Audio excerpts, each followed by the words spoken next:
श्री दुर्गा सप्तशती चौथा अध्याय। इंद्रादि देवताओं द्वारा देवी की स्तुति। देवी ने जब पराक्रमी दुरात्मा महिषासुर को मार गिराया और असुरों की सेना को मार दिया, तब इंद्रादि समस्त देवता अपने सिर तथा शरीर को झुकाकर भगवती की स्तुति करने लगे।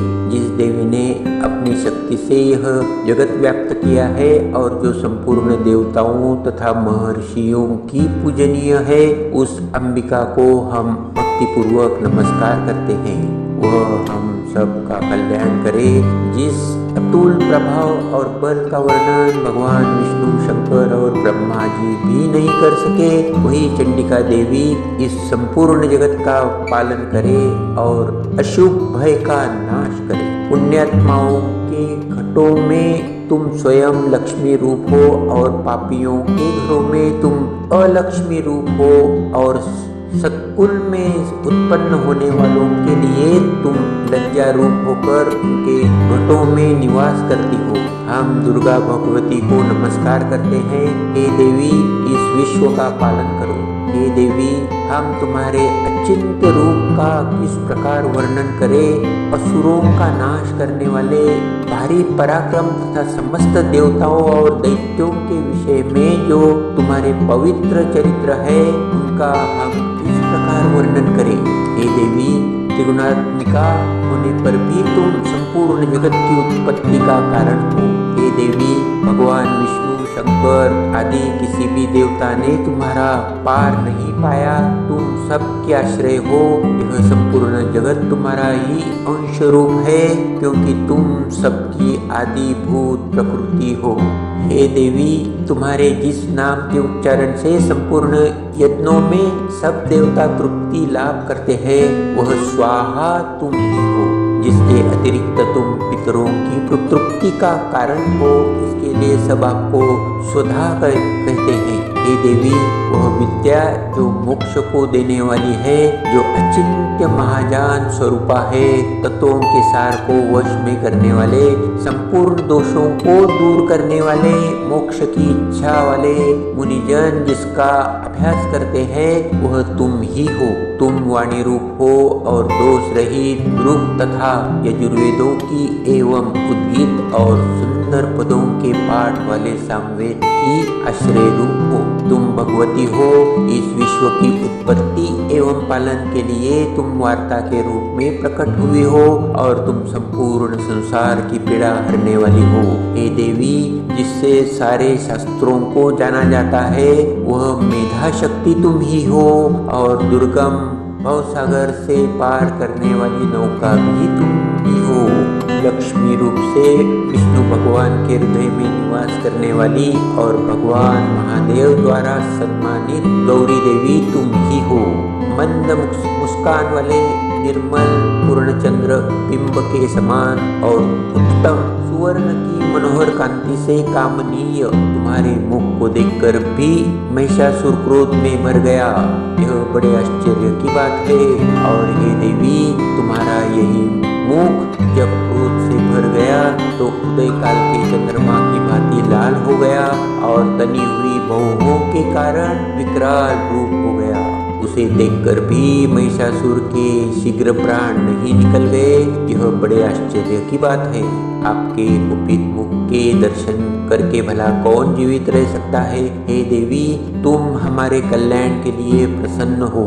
आपके प्रसन्न होने से इस जगत का अभ्युदय होता है और जब आप वृद्ध हो जाती है तो कितने ही कुलों का सर्वनाश हो जाता है। यह हमने अभी अभी जाना है कि जब तुमने महिषासुर की बहुत बड़ी सेना को देखते देखते मार दिया है।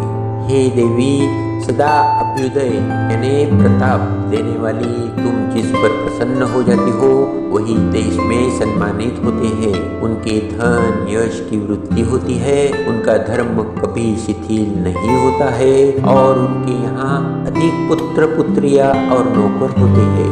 हे देवी, तुम्हारी कृपा से ही धर्मात्मा पुरुष प्रतिदिन श्रद्धा पूर्वक यज्ञ करता है और धर्माकुल आचरण करता है और उसके प्रभाव से स्वर्गलोक में जाता है, क्योंकि तुम तीनों लोकों में मनवांछित फल देने वाली हो। हे माँ दुर्गे, तुम स्मरण करने पर संपूर्ण जीवों के भय नष्ट कर देती हो और स्थिर चित्त वालों के द्वारा चिंतन करने पर उन्हें और अत्यंत मंगल देती हो। हे दारिद्र्य मुख नाशिनी देवी, तुम्हारे सिवा दूसरा कौन है? तुम्हारा चित्त सदा दूसरों के उपकार में लगा रहता है। हे देवी, तुम शत्रुओं को इसके लिए मारती हो कि उनके मारने से दूसरों को सुख मिलता है। वह चाहे नरक में जाने के लिए चिरकाल तक पाप करते रहे हो, किंतु तुम्हारे साथ युद्ध करके सीधे स्वर्ग हो जाए, इसके लिए तुम उनका वध करती हो। हे देवी, क्या तुम दृष्टिपात मात्र से समस्त असुरों को भस्म नहीं कर सकती? अवश्य ही कर सकती हो, किंतु तुम्हारा शत्रुओं के मारना इसके लिए है कि शस्त्रों के द्वारा मरकर वे स्वर्ग को जावे। इस तरह से हे देवी, उन शत्रुओं के प्रति भी तुम्हारा विचार उत्तम है। हे देवी, तुम्हारी उग्र खड़ग की चमक से और त्रिशूल की नोक की कांति की किरणों से असुरों की आंखें फूट नहीं गई। इसका कारण यह था कि वे किरणों से शोभायमान तुम्हारे चंद्रमा के समान आनंद प्रदान करने वाले सुंदर मुख को देख रहे थे। हे देवी, तुम्हारा शील पूरे वृत्तांत को दूर करने वाला है और सबसे अधिक तुम्हारा रूप है, जो न तो कभी चिंतन में आ सकता है और न जिनकी दूसरों से कभी तुलना ही हो सकती है। तुम्हारा बल व पराक्रम शत्रुओं का नाश करने वाला है। इसी तरह तुमने शत्रुओं पर भी दया प्रकट की है। हे देवी, तुम्हारे बल की किसी के साथ बराबरी की जा सकती है तथा शत्रुओं को भय देने वाला इतना सुंदर रूप भी और किसी का हो सकता है। हृदय में कृपा और युद्ध में निष्ठुरता, यह दोनों बातें तीनों लोकों में केवल तुम्ही में देखने में आती है। हे माता, युद्ध भूमि में शत्रुओं को मारकर तुमने उन्हें स्वर्गलोक में पहुंचाया है। इस तरह तीनों लोकों की तुमने रक्षा की है तथा उन्मत्त असुरों से जो हमें भय था वो भी तुमने दूर किया है। तुमको हमारा नमस्कार है। हे देवी, तुम शूल तथा खड्ग से हमारी रक्षा करो तथा घंटे की ध्वनि और धनुष्य की टक्कर से भी हमारी रक्षा करो। हे चांडिके, आप अपने शूल को घुमाकर पूर्व पश्चिम उत्तर तथा दक्षिण दिशा में हमारी रक्षा करो।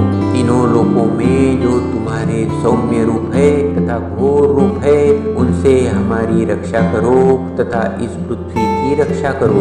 हे अंबिके, आपके कर पल्लव में जो खड्ग, शूल और गदा आदि शस्त्र शोभा पा रहे हैं, उनसे हमारी रक्षा करो।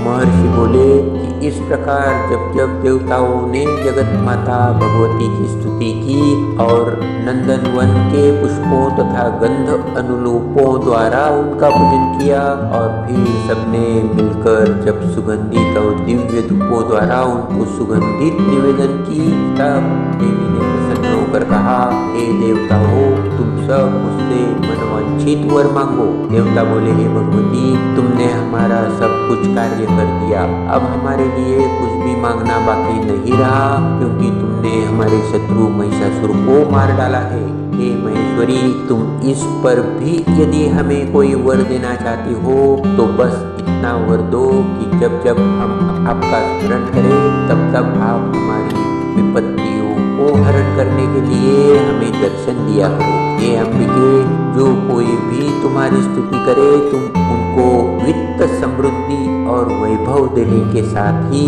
उनके धन और स्त्री आदि संपत्ति बढ़ावे और सदा हम पर प्रसन्न रहे। महर्षि बोले, हे राजन, देवताओं ने जब जगत के लिए तथा अपने लिए इस प्रकार प्रश्न किया तो बस तथास्तु कहकर देवी अंतर्धान हो गई। हे भूप, जिस प्रकार तीनों लोगों का हित चाहने वाली यह भगवती देवताओं के शरीर से उत्पन्न हुई थी, वह सारा वृत्तांत मैंने तुझसे से कह दिया है। और इसके पश्चात दुष्ट असुरों तथा शुंभ निशुंभ का वध करने और सब लोगों की रक्षा करने के लिए जिस प्रकार गौरी देवी के शरीर से उत्पन्न हुई थी, वो सारा वृत्तांत मैं यथावत वर्णन करता हूँ।